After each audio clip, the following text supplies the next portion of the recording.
Pachamama Flat Producciones presenta Fomenko. Reconstruyendo la cronología.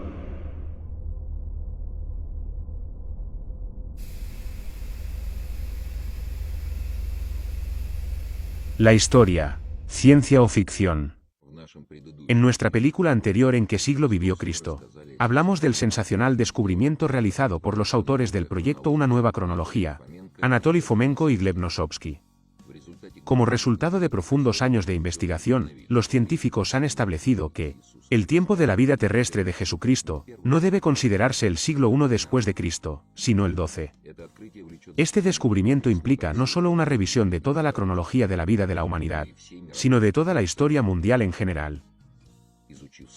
Habiendo estudiado cientos de documentos antiguos, Fomenko y Nosovsky llegaron a la conclusión de que es necesario revisar no solo la mayoría de las fechas de hechos históricos, sino también el lugar de su desenvolvimiento. La historia tradicional nos asegura que en general, que todos los hechos históricos se han verificado hace ya mucho tiempo, y que no hay necesidad de demostrar su autenticidad. Pero en realidad no siempre es así. Por ejemplo, estudiando uno de los documentos más importantes de la historia humana, la Biblia, Fomenko y Nosovsky descubrieron que bajo el nombre de Jerusalén, en el Antiguo y el Nuevo Testamento, no se describe la moderna Jerusalén, sino que una ciudad completamente diferente.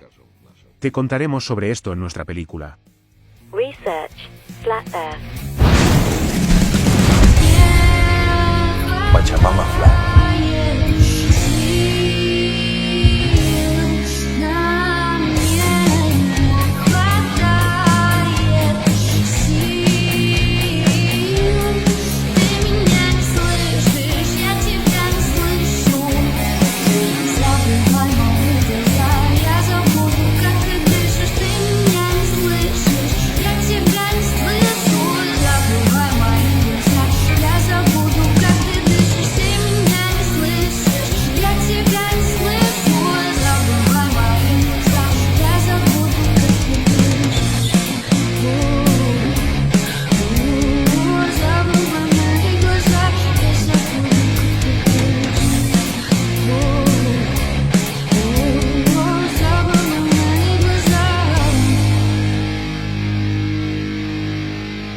Capítulo 8.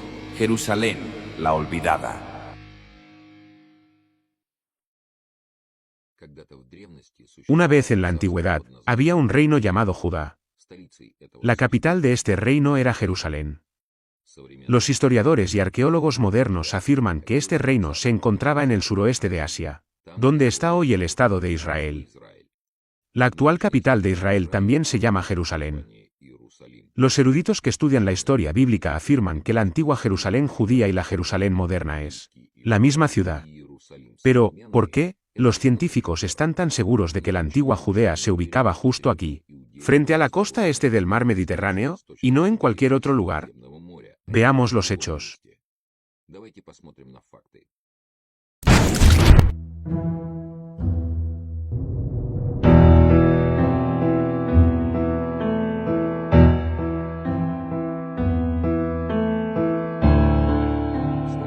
La capital de Israel es venerada como un lugar sagrado por cristianos, musulmanes y judíos. Aquí es donde se construyó el templo de Salomón. Aconteció la crucifixión de Jesucristo y el profeta Mahoma ascendió al cielo.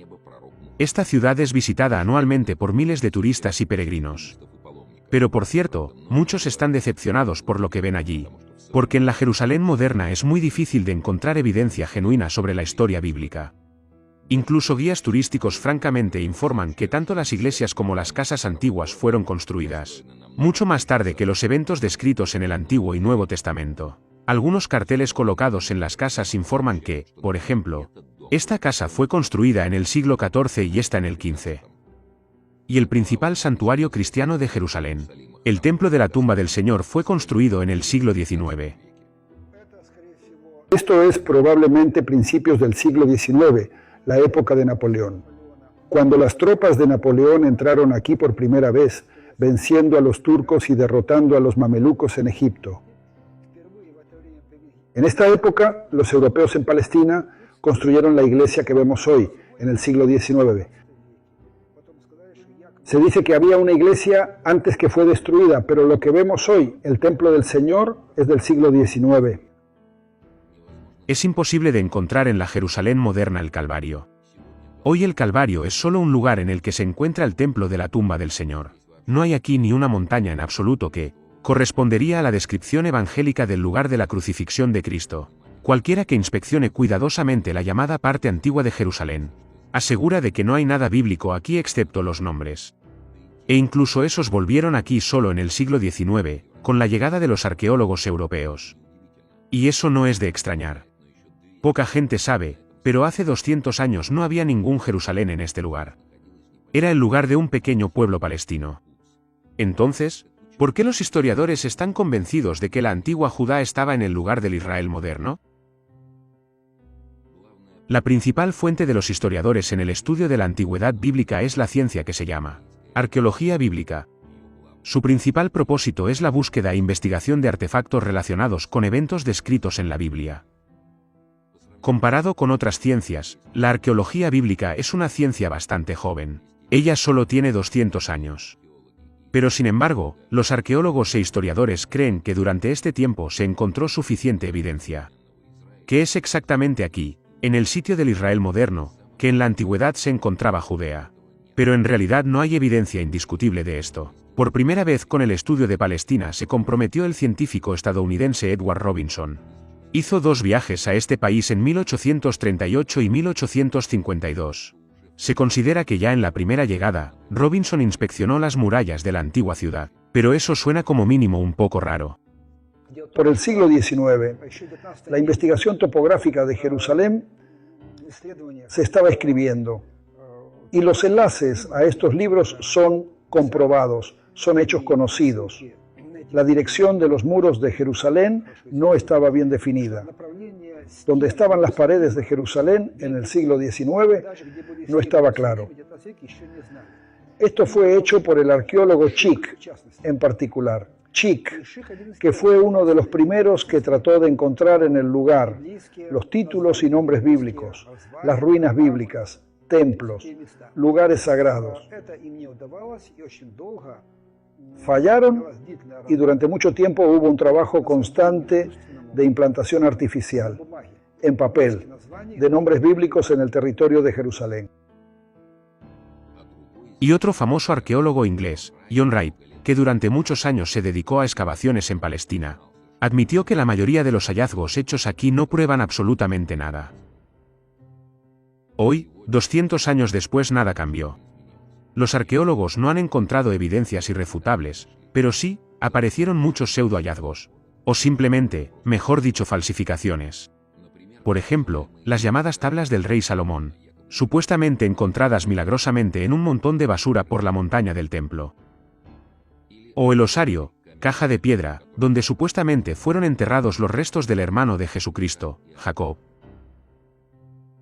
Este falso osario estaba en exhibición en Canadá en el Museo Real de la ciudad de Ontario.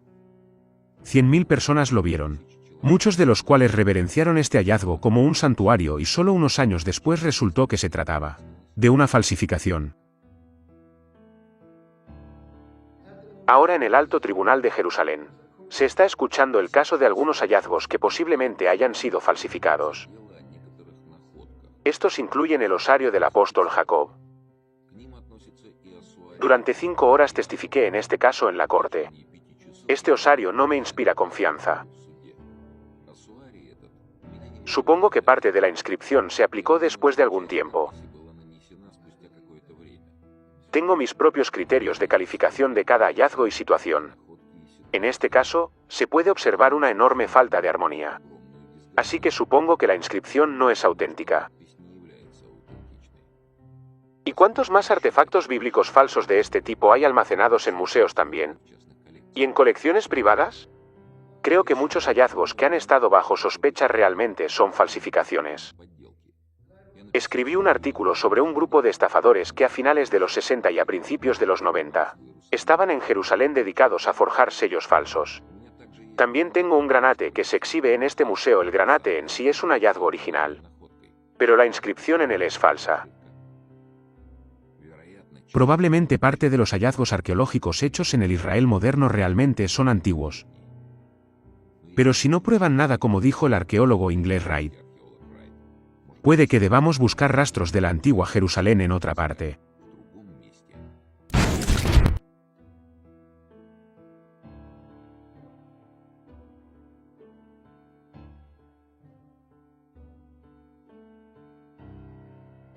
Durante 200 años, los científicos y los arqueólogos no pudieron encontrar evidencia de que Judea estaba en la costa mediterránea.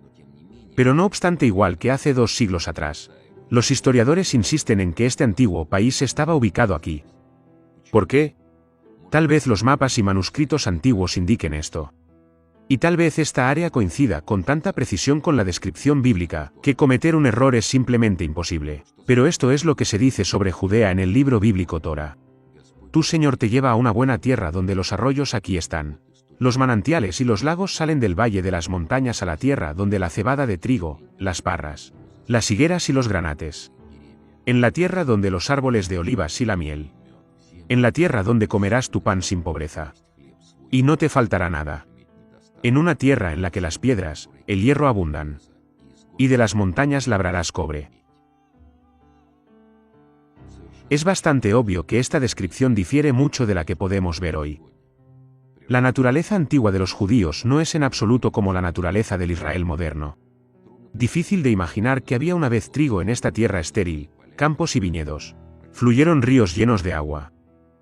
¿Y si todo esto estuviera realmente aquí, qué pasó? ¿Por qué la orilla floreciente se convirtió en un desierto quemado? Por supuesto que algunos cambios pueden haberse producido debido a desastres naturales o tecnológicos. Pero los historiadores no tienen evidencia de que los cataclismos ocurrieron en esta área, como resultado de lo cual sucedieron grandes cambios climáticos o geofísicos.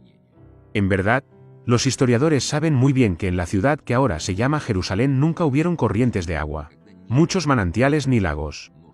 Esta ciudad se encuentra en las montañas. Al canal de agua más cercano hay varias decenas de kilómetros. Así que los problemas de agua siempre han estado aquí.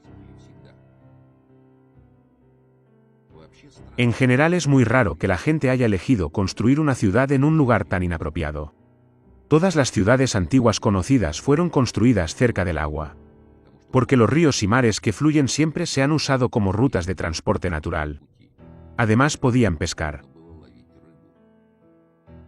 Tal vez solo Jerusalén es una excepción, ya que está ubicado lejos de grandes fuentes de agua dulce, y a 50 kilómetros del mar.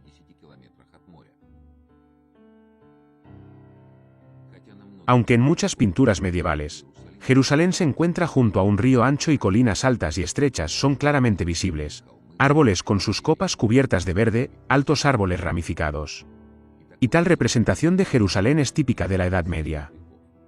En ese momento los artistas por alguna razón no retrataron a Cristo crucificado en el desierto. Probablemente ellos simplemente sabían cómo se ve la verdadera Jerusalén. Pero hay otros detalles curiosos en estas pinturas. Por ejemplo, el público representado cerca de la cruz lleva abrigos de piel cálidos y sombreros de piel. ¿Esta ropa coincide con el clima desértico? Los historiadores dicen que esto es solo una fantasía de los artistas medievales. Que supuestamente en aquel momento se estilaba retratar los eventos del Evangelio de esa manera exacta. Aunque el hecho de que hace bastante frío en Jerusalén, se menciona también en la Biblia. Aquí hay una cita de la Biblia Ostrov, primer libro de Esdras. Y reunida toda la gente de Judá y Benjamín en Jerusalén 3 días. Siendo este el mes 9 del día 20 del mes, y estando toda la gente frente a la casa de Dios, en reflexión por el pecado y el invierno. Sin embargo, mucha gente está allí y el tiempo está nevado. Y párate poderosamente afuera. Citamos exactamente la Biblia de Ostrov porque las páginas en ediciones posteriores de la Biblia con palabras sobre el invierno helado y las nieves desaparecieron sin dejar rastro. Pero tal vez hay otras fuentes escritas que dan indicaciones precisas del paradero de Judea. Ya que Anatoly Fomenko y Gleb Nasovsky descubrieron que la era de la vida terrestre de Cristo es el siglo XII. Después de Cristo, el mayor interés para nosotros lo presentan los documentos medievales. Resulta que en la Edad Media, la gente educada creía que Judea está en el centro del mundo. Eso es lo que escribió el historiador del siglo X León Diácono, hablando sobre el viaje del emperador bizantino Nicéforo II a Judea. Fue a un país feliz, centro de la tierra también llamado Palestina, que como dice la escritura sagrada fluye con leche y miel.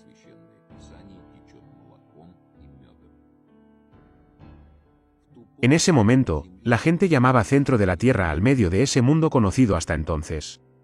Así es como lo retrataron, por ejemplo, en mapas geográficos. En el centro de este mundo siempre se colocó Jerusalén, la capital de Judea. Esto es claramente visible, por ejemplo, en el mapa de Hans Rust de 1480. Por supuesto, estos mapas siguen siendo imperfectos, y son más bien hermosos dibujos, y no mapas en el sentido moderno de la palabra. Pero por alguna razón los cartógrafos representaban a Jerusalén exactamente en el centro. En la Edad Media, la mayoría de la gente tenía una idea bastante vaga de dónde está exactamente la ciudad santa. Antes de la imprenta no había forma de crear una gran cantidad de mapas geográficos similares y libros.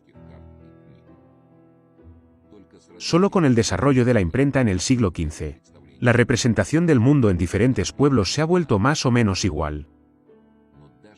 Pero incluso con el desarrollo de la cartografía, para la mayoría de la gente Jerusalén era lejana e inaccesible. Así que tal vez, nombrando a Jerusalén el centro del mundo, la gente se refirió a un concepto no geográfico, sino religioso. Probablemente cada país cristiano o simplemente cada gran comunidad cristiana quería tener su propia Jerusalén, que luego se convirtió no solo en centro religioso sino también en un centro político del Estado. Si por alguna razón se movía el centro religioso, junto con él, se movía el nombre Jerusalén. Los autores de la nueva cronología Anatoly Fomenko y Gleb Nosovsky, habiendo estudiado una gran cantidad de mapas geográficos medievales, y uno de los más importantes documentos de la historia de la humanidad, la Biblia, descubrieron que bajo el nombre de Jerusalén en el Nuevo Testamento se describe otra Jerusalén, que no es la moderna en Israel, una ciudad completamente diferente. Estamos hablando de Yoros, ubicada en la orilla asiática del estrecho de Bósforo. Está a unos 30 kilómetros de la antigua parte central de la moderna Estambul. Fomenko y Nosovsky descubrieron que al lado de esta antigua ciudad Yoros se encuentra el famoso Calvario evangélico, la montaña en la que Jesucristo fue crucificado. Hoy esta montaña en Turquía se llama montaña Yusa o montaña Beykoz.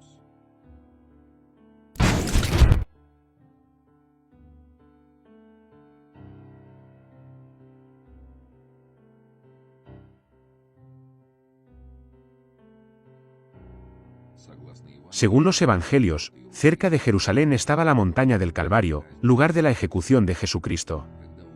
Cuando en los siglos XVIII y XIX, los historiadores decidieron que la antigua Jerusalén estuvo en el sitio de la aldea palestina de El-Quds, naturalmente comenzaron a buscar aquí y el monte Calvario. Sin embargo, no había montañas adecuadas cerca. Como resultado, cansados de buscar, declararon que el Calvario era una colina poco diferente de otras colinas. Pero al sur de la fortaleza Yoros, sí hay una montaña que es realmente muy similar al Calvario. Este es el monte Yusa, la montaña más alta del Alto Bósforo. Su altura es de 180 metros sobre el nivel del mar.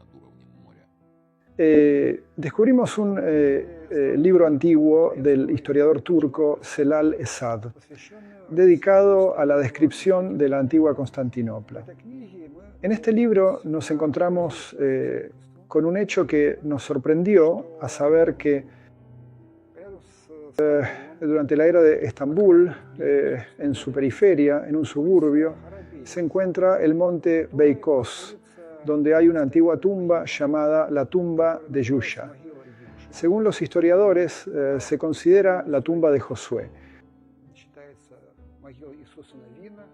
En la antigüedad, Josué era el líder del pueblo judío, sucesor de Moisés. Sus acciones se describen en uno de los libros del Antiguo Testamento que se llama el Libro de Josué. Sin embargo, ¿por qué Josué fue enterrado aquí en Turquía? Nadie puede explicarlo. Ni historiadores ni clérigos musulmanes. Además, los propios turcos dicen que saben de al menos otras 3 tumbas de Josué. En la ciudad de Nablus, que hoy es parte de la autonomía palestina, en Siria y en Gaziantep en el sur de Turquía. Así que este lugar a duras penas puede relacionarse con el verdadero lugar de entierro del Josué bíblico. Bueno, entonces, ¿qué es?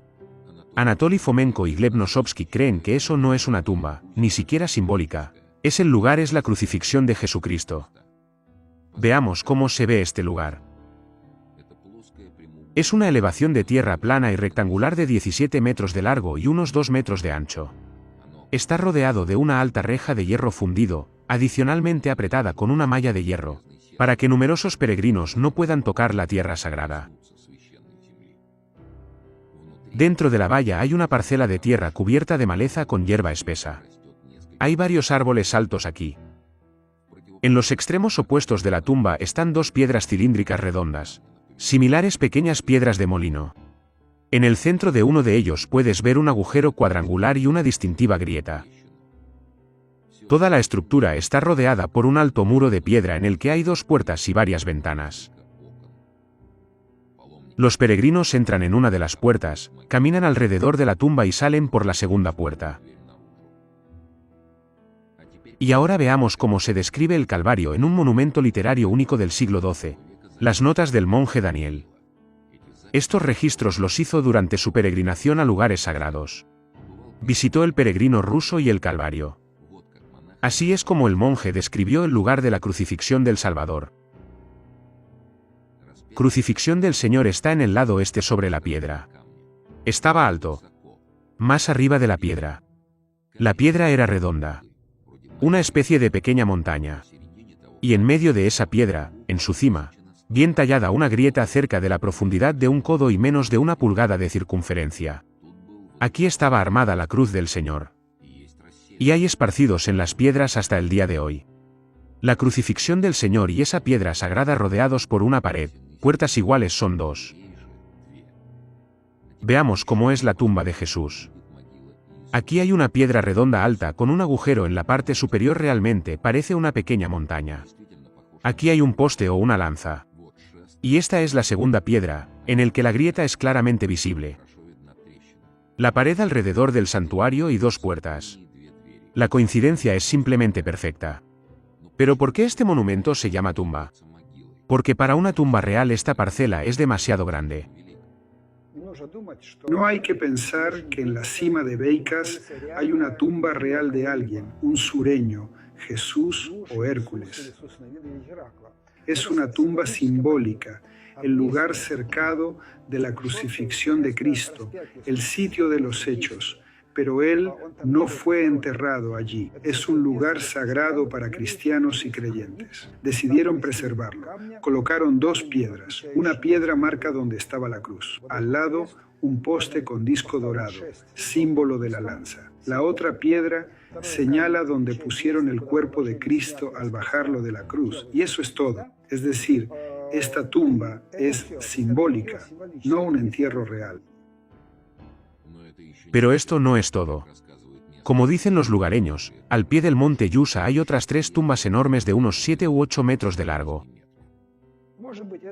Quizás sean tumbas simbólicas de los 12 apóstoles de Jesús. Claro, ellos no están enterrados ahí, pero la tumba principal, el santuario de Cristo y el lugar de crucifixión podrían estar rodeados por las tumbas simbólicas de sus apóstoles. Hay otro argumento importante, que afirma que el lugar de la crucifixión de Cristo fue el monte Yusa. En muchas pinturas antiguas, iconos y frescos, la crucifixión es mostrada o contra el fondo de un gran estrecho de mar, o contra el fondo de un río ancho. Los artistas no pintaron el mar, sino específicamente un estrecho o río. Es decir, siempre mostraban la orilla opuesta también.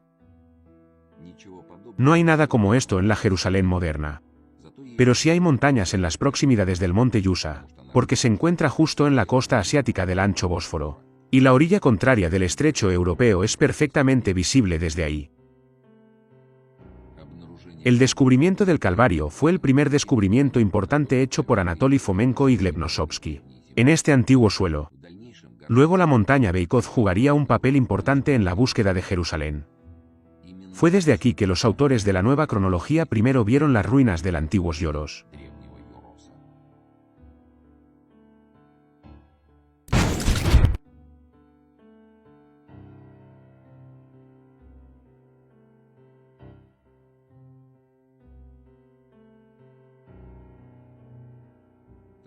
La historia tradicional afirma que Constantinopla, la Estambul actual, fue construida en el siglo IV después de Cristo.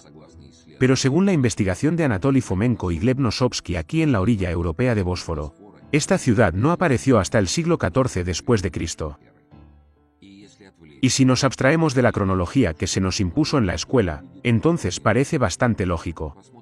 Veamos cómo se encuentra Estambul. La ciudad se encuentra en la caída de Bósforo al mar de Mármol. Este lugar es perfecto para el pasaje de barcos hacia el Mar Negro y de regreso. Barcos propios.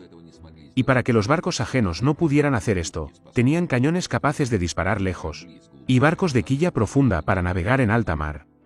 Pero esto apareció solo en el siglo XIV. Era imposible controlar el Bósforo sin ellos. Y por lo tanto la construcción de ciudades en un lugar como este no tenía sentido. Sería mucho más conveniente construirlo cerca de los lugares donde el estrecho se hace más angosto. Le daría control total sobre el estrecho. Hay dos lugares como este en Bósforo. Aquí es donde se encuentra Constantinopla. Aquí el ancho del estrecho es de 700 metros. Y aquí 900. Aquí en este lugar, en la orilla asiática del estrecho Bósforo, se construyó otra ciudad medieval, Yoros, que apareció aquí unos siglos antes que Constantinopla. Sobre Yoros no sabíamos nada.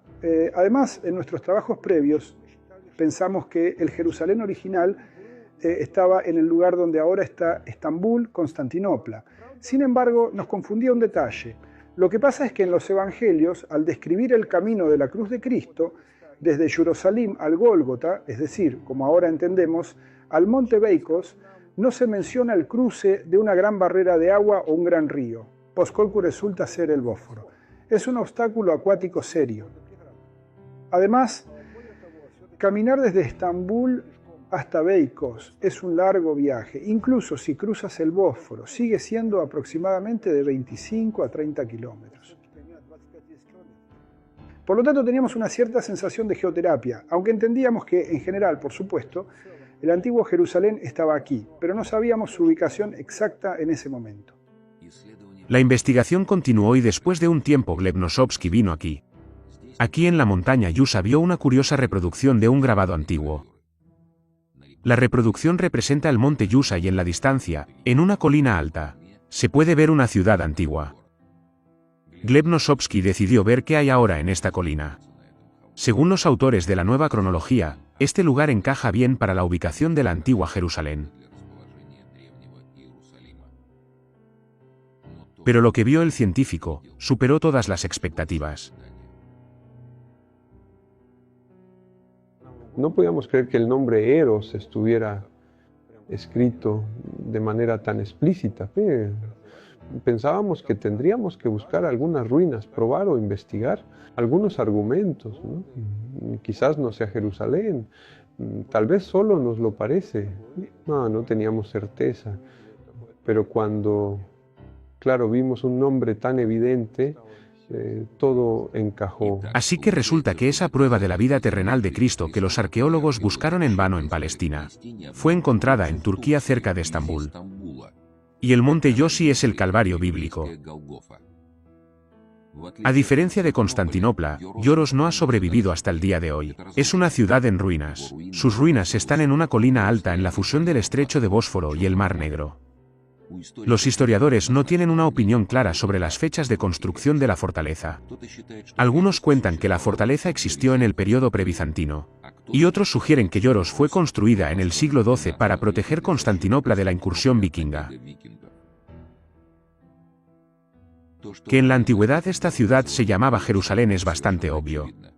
Porque la palabra en sí misma Yoros, o como llamaban los griegos Yoros a la fortaleza, no es nada más ni nada menos que el nombre abreviado de Jerusalén. Antes del siglo XVII, no solo los griegos pero también los rusos, pronunciaban y escribían Jerusalén con la letra O. Eso es Jerosolín. También esta palabra se escribe en latín, Jerosolima. En el ruso, se comenzó a escribir y pronunciar Jerusalén con la letra recién en el siglo XVII, después de la reforma de la iglesia del patriarca Nikon. Probablemente exactamente esta ciudad fue la primera capital del Imperio Bizantino, que en la Edad Media se llamaba el Reino de Judá. La ciudad en sí se llamaba Yoros en griego y en ruso Jerusalén. Y en unos 300 años el Imperio Bizantino decidió construir una nueva capital. ¿Cuándo se realizaba este traslado? El lugar del antiguo Jerusalén, es decir, la fortaleza de Eros en el extremo norte del Bósforo, ya no era adecuado para la capital, ¿no? Porque no había un muelle para barcos grandes. Para ese tiempo ya había barcos bastante grandes. Para entonces ya habían aparecido cañones, así que se necesitaban fortificaciones de ciudad más poderosas, ¿no? El lugar en sí donde se encuentra Eros no es muy grande, ¿no? Tiene un espacio limitado, ¿no? Así que para finales del siglo XIV este lugar ya era incómodo. Así fue que en la orilla opuesta del estrecho Bósforo apareció Constantinopla. De Yoros heredó no solo las funciones capitales, pero también el nombre de Jerusalén. Fomenko y Nosovsky creen que los eventos que tuvieron lugar en Yoros son los descritos en el Evangelio. En algún lugar aquí en 1185 Jesucristo fue crucificado. Veamos si podemos encontrar una confirmación real de esto.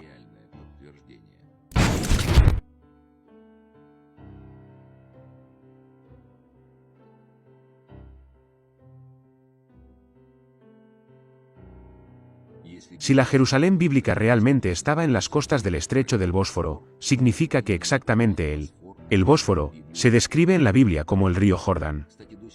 Por cierto, al Bósforo a veces se lo llama río y no estrecho. Del texto de la Biblia es conocido que el río Jordán fluía de norte a sur de un mar a otro. Ella dividió el espacio de la historia antigua en costa occidental y costa este. De la descripción bíblica está claro que la costa oeste se diferencia dramáticamente de la costa este, donde se encuentra la tierra prometida en la que fluye la leche y la miel. Esta descripción coincide bien con el estrecho del Bósforo. Fluye del Mar Negro al Mar de Mármol y divide dos zonas climáticas. Su costa este de Asia Menor es rocosa, caliente y árida. Su otra orilla es europea con las montañas de los Balcanes, con bosques y ríos llenos de agua. Desde el punto de vista del granjero y pastor, realmente es una tierra paradisíaca. El río Jordán en el Israel moderno no encaja en absoluto con la descripción bíblica. No se origina en el mar, sino en las alturas holandesas, y desemboca en el Mar Muerto, que en realidad siempre ha sido un lago. El Jordán moderno no divide el territorio del país en dos zonas climáticas. En su primera orilla está Israel, en otro Jordania. El clima de ambos países es completamente diferente a la descripción de la tierra prometida. Jordán es mencionado docenas de veces en la Biblia. En muchas historias bíblicas juega un papel muy importante. A veces incluso un papel clave. Del texto bíblico se puede ver que cruzar este río no era tan fácil. Más que eso, el texto menciona cruces especiales del Jordán, por lo que debían luchar con las armas en manos. Por ejemplo, leemos un texto del primer libro de Macabeos. Y la batalla comenzó, y Jonofan estiró su mano para golpear a Bachit, pero él lo esquivó, y apresuró tanto a Jonofan tirándose al Jordán, y navegó hasta la otra orilla. Y aquellos no lograron ir tras ellos en el Jordán y cayeron con Bachit hasta 1000 marinos ese día.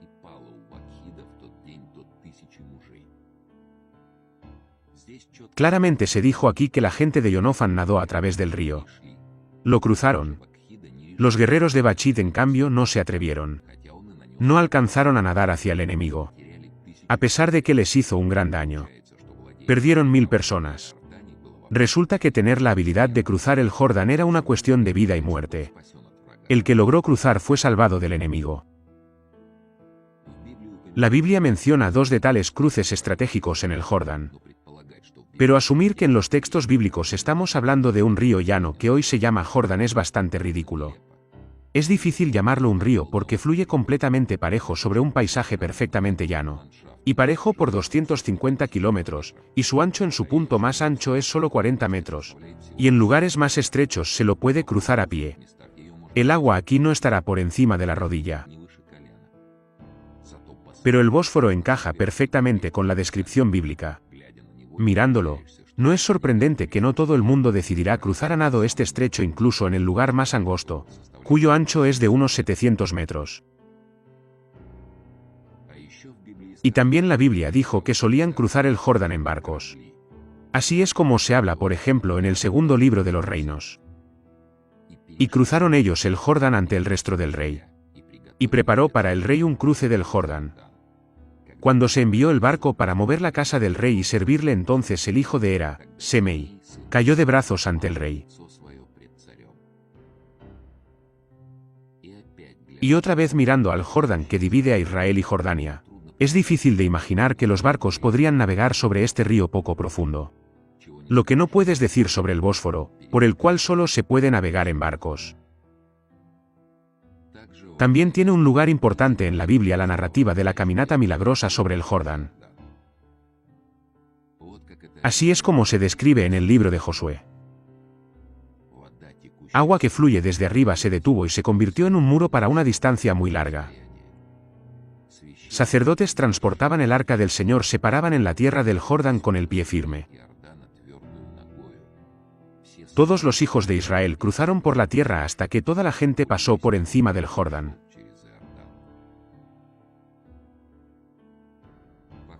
Parece el autor del texto bíblico dice que el agua se convirtió en una pared, describiendo de ese modo el hielo. Es decir, el río congelado. En la historia de las observaciones meteorológicas, la temperatura en el área del Jordán moderno nunca cayó tan bajo para que este río pueda congelarse. Pero el Bósforo se congeló repetidamente. Las crónicas árabes, bizantinas y de Europa occidental conservan mucha evidencia de que se congelaban, tanto el Bósforo y las Gordonelas y la mayor parte del Mar Negro. Y no fueron heladas normales, fueron heladas severas. El hielo era tan espeso que el mar, según describieron los testigos oculares, tomaba el aspecto de tierra firme. Por lo tanto, no es de extrañar que los sacerdotes estaban en medio del Jordán como en tierra. Más adelante en el libro de Josué dijo que Jesús llamó a 12 personas, a quien él nombró entre los hijos de Israel de a una persona cada uno, y Jesús les dijo: Ve al centro del Jordán y toma de allí una piedra cada uno, según el número de hombres de los hijos de Israel, para que puedan ser para ti siempre una señal. ¿De qué piedras estamos hablando aquí? Echemos un vistazo de nuevo al Bósforo. A 200 metros de la costa asiática opuesto al centro de la ciudad, en medio del estrecho, hay una pequeña isla. Hay en ella una llamada Torre de la Doncella. Según la leyenda, aquí una vez hubo una capilla en honor al bautismo del Salvador y estaba asignado con una cruz. Probablemente de este lugar sagrado, en medio del río, los sacerdotes tomaron esas 12 piedras en memoria del duro invierno y el Jordán congelado en Bósforo. Así es como la ubicación geográfica de la naturaleza de estas tierras coincide y es completamente consistente con la descripción bíblica de Judea y de Jerusalén. ¿Hay algún monumento antiguo aquí que puede servir como confirmación material de las versiones de Fomenko y Nosovsky?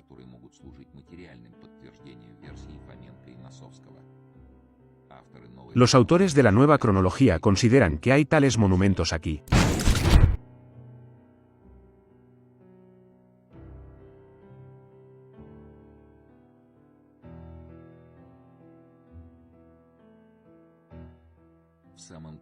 En el mismo centro de la capital turca se localiza la majestuosa Catedral de Santa Sofía. Los historiadores afirman que fue construido supuestamente en el siglo VI de nuestra era bajo el emperador Justiniano. Anatoly Fomenko y Gleb Nosovsky identifican esta catedral con el famoso Templo de Salomón, construido en la antigua Jerusalén.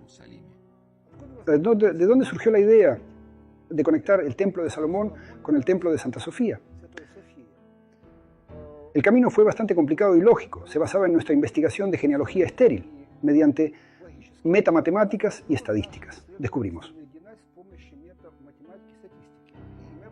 La historia de los reyes Saúl, Salomón y David se superpone parcialmente con la historia de Bizancio del siglo VI de nuestra era, es decir, la época de Justiniano.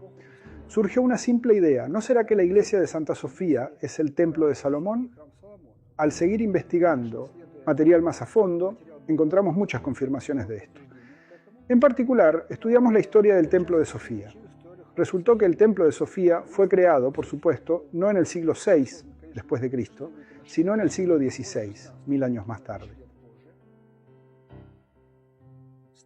La construcción del Templo de Salomón, en el siglo XVI, encaja perfectamente en la versión cronológica de Fomenko y Nosovsky.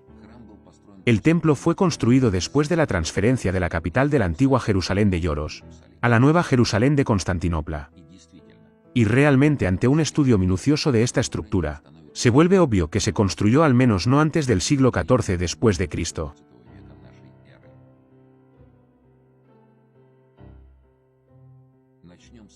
Empecemos con que la catedral no tiene signos de contracción. Todos los edificios, especialmente tan grandes como la Catedral de Sofía, con el tiempo se hunden en el suelo. Para que las paredes de los edificios antiguos no se derrumben, deben ser cavados. Las puertas y las aberturas de las ventanas se corren y se levantan. Las paredes de la catedral están cubiertas con yeso. Pero en aquellos lugares donde el yeso ya no está, se puede ver claramente que no hay rastros de cambio de posición.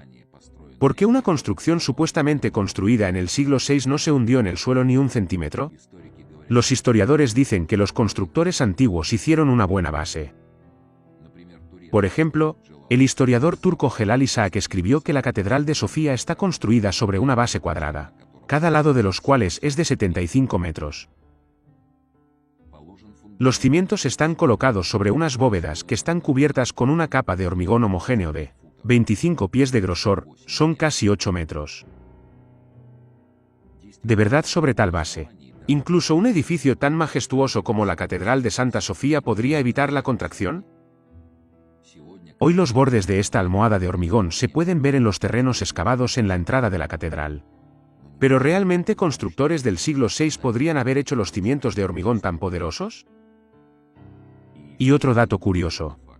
En el siglo XVI, para fortalecer la catedral, se hicieron extensiones de ladrillo a su alrededor. Aquí es donde radicaba el problema para ellos, en que la cúpula, un domo tan enorme, fue construido por primera vez, por lo tanto comenzó a ejercer demasiada presión sobre a estas secciones y comenzó a aplastar el edificio. Debido a esto fue necesario añadir los llamados arbotantes, es decir, unas alas de ladrillo que no permitían que la cúpula aplastara la estructura sobre la que se sostiene. Es claro que esos contrafuertes debieron añadirse allí inmediatamente, bueno, después de unas pocas decenas de años, pero no más, después del inicio de la construcción, porque sí, como dicen, este edificio ha estado en pie 1000 años sin los contrafuertes. Significa que es lo suficientemente fuerte como para soportar tal cúpula, si la aguantó 1000 años, o incluso durante terremotos, varios terremotos. La estructura resistió, y en el siglo XVI, cuando no hubo terremotos, se añadieron todavía más contrafuertes. Toda la parte antigua de Estambul literalmente está plagada de mezquitas enormes, construidas con tamaño y arquitectura muy similares a la Catedral de Santa Sofía.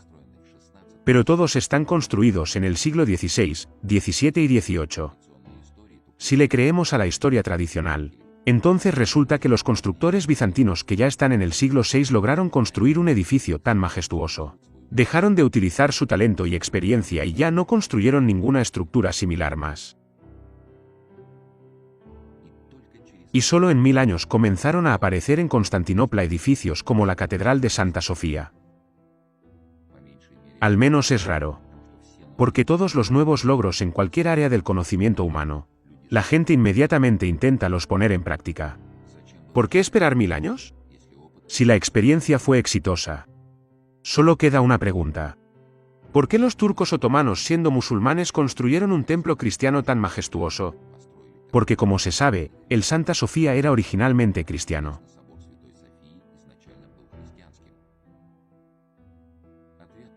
La respuesta a esta pregunta la tiene la nueva cronología.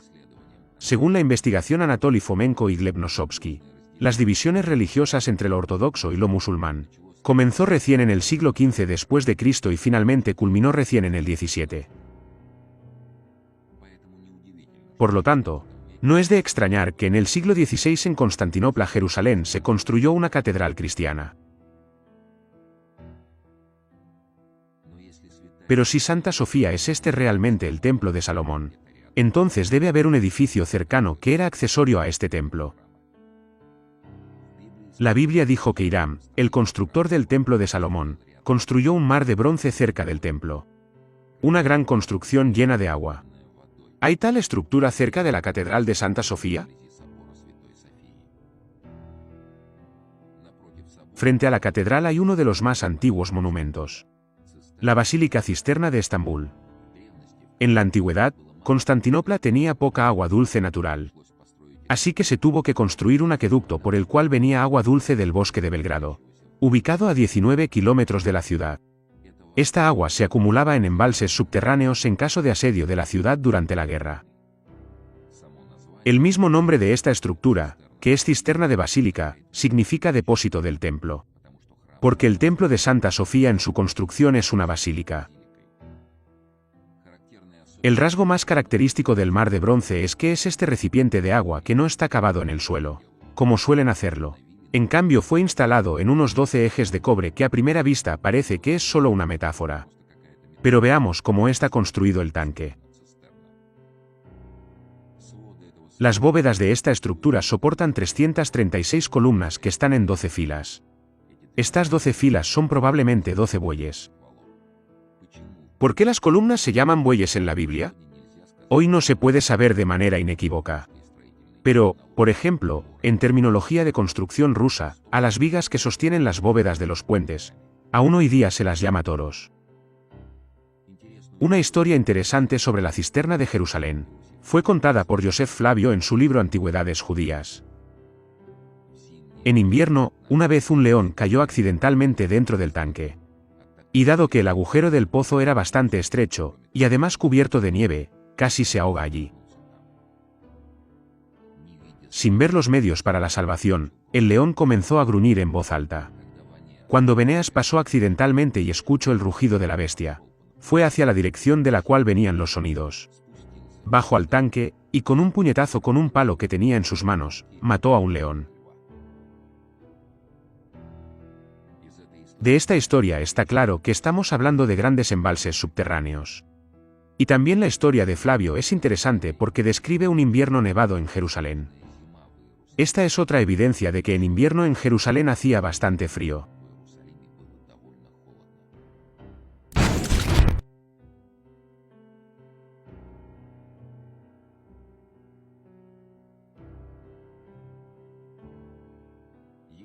Hay otros monumentos antiguos en Estambul que fueron testigo de las verdaderas historias de esta tierra.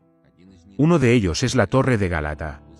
La altura de la torre es de 61 metros, el diámetro de 9 metros y la altura sobre el nivel del mar de 140 metros. Se puede ver desde casi todos los puntos de la parte central de la ciudad. La torre fue construida en el siglo XIV y fue llamada la Torre de Cristo. Su segundo nombre, Torre Galata, fue recibido del nombre del área Galata en el que se encuentra. Hoy Galata es uno de los distritos de Estambul. En la Edad Media eran las afueras de Constantinopla. Los residentes de la parte central de la capital bizantina llamaban a los habitantes de este suburbio, gálatos. Los historiadores conocen bien esta palabra. Gálatos llaman a la gente que se asentó en el territorio de la Turquía moderna, supuestamente antes del Imperio Bizantino. Pero los historiadores por alguna razón no conectan a los antiguos colonos con los habitantes de Gálata medieval. Pero tal vez estos son los mismos gálatas a los que se dirigían los famosos epístolas del apóstol Pablo a los gálatas. Y si realmente lo es, entonces resulta que en uno de sus epístolas, Pablo declara explícitamente que Cristo fue crucificado en algún lugar aquí, frente a los residentes de Gálata. Así suenan sus palabras en la Biblia sinodal. Oh, insensibles gálatas, ¿quién te sedujo a no someterse a la verdad? Quienes tenían a Jesucristo predestinado ante sus ojos, como si fuera entre ustedes crucificado. En esta frase la palabra predestinado es traducción al inglés de la palabra griega proegranfe. Pero también tiene otra traducción. Por ejemplo, en las Biblias escritas en griego y otros idiomas europeos, El significado más preciso de la palabra proegramfe. Obviamente en exhibición. Además, en la traducción al ruso de la frase entre ustedes crucificado, le agregaron la palabra, como si fuera. El significado de esta frase del apóstol Pablo fue cambiado.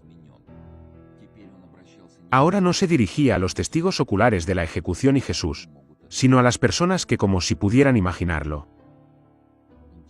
Es interesante que exactamente aquí, en Gálata a principios del siglo XIII, fue construida la iglesia de San Pablo. Por supuesto que los historiadores pueden discutir. No es necesario en absoluto que los gálatas, a quienes el apóstol Pablo se dirigió, sean los residentes de la ciudad de Galata. Los gálatas no solo vivían allí, también en los Dardanelos y en el noroeste cerca del Mar Negro. Pero los gálatas nunca vivieron en Palestina.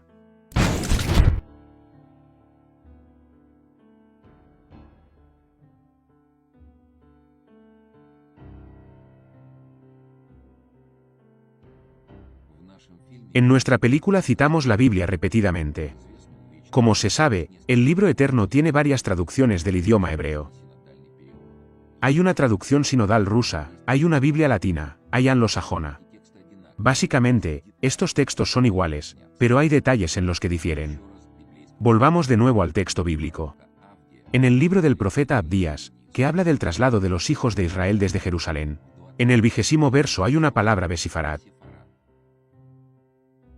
En la traducción rusa esta palabra se traduce como en Seforat.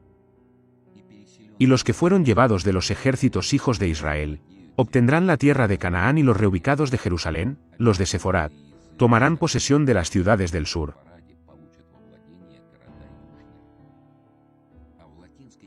En la Biblia latina y algunas Biblias en inglés la palabra Biseforat no se traduce en Seforat sino en Bósforo. Aquí está ese texto, aquí dice blanco y negro. Jerusalén en el Bósforo. El hecho de que la antigua Jerusalén estuvo realmente en Bósforo explica muchas contradicciones en la historia tradicional. Por ejemplo, queda claro por las cruzadas para conquistar Jerusalén en Palestina. En cambio se terminaron en Bizantino y capturaron Constantinopla.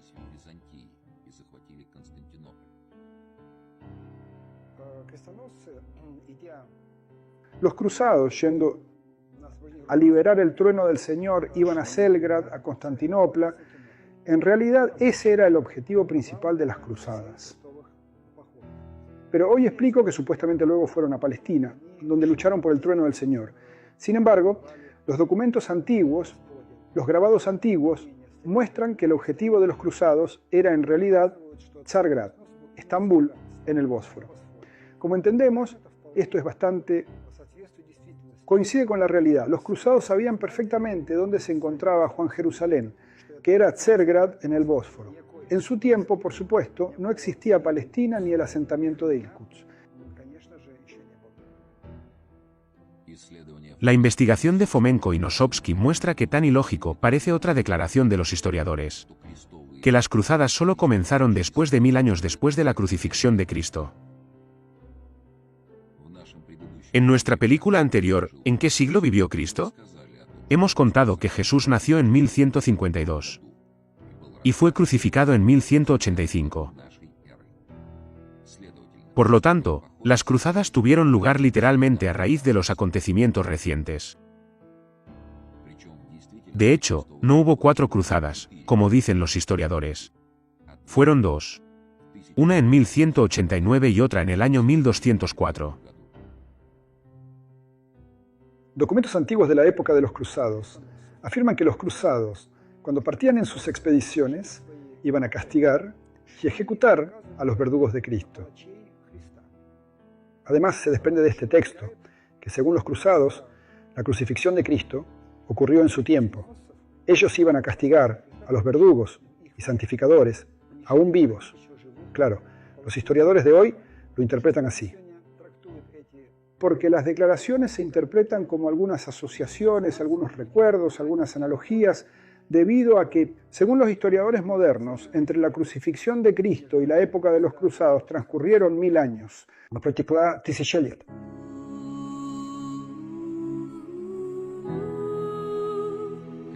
Por supuesto que en esta película no hemos contado todos los hechos descubiertos por Anatoly Fomenko y Gleb Nasovsky investigando de la historia bíblica.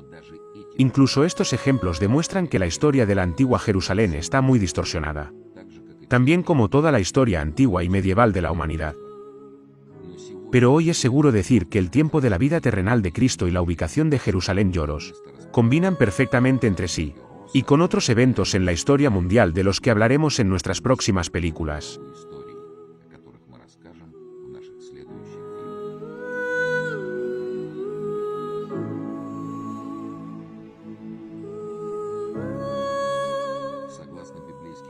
Según los textos bíblicos, Jerusalén fue destruida por el rey babilonio Nabucodonosor y luego reconstruido. Pero la Biblia no dice en ninguna parte que Jerusalén fue construida en el mismo lugar. Los autores de la nueva cronología descubrieron dónde en realidad se construyó el Jerusalén. Descrito en el libro bíblico Nehemías. Vea esto en nuestra próxima película. El Kremlin de Moscú. Estas traducciones son gracias a tu apoyo. Gracias por suscribirte y apoyar el canal.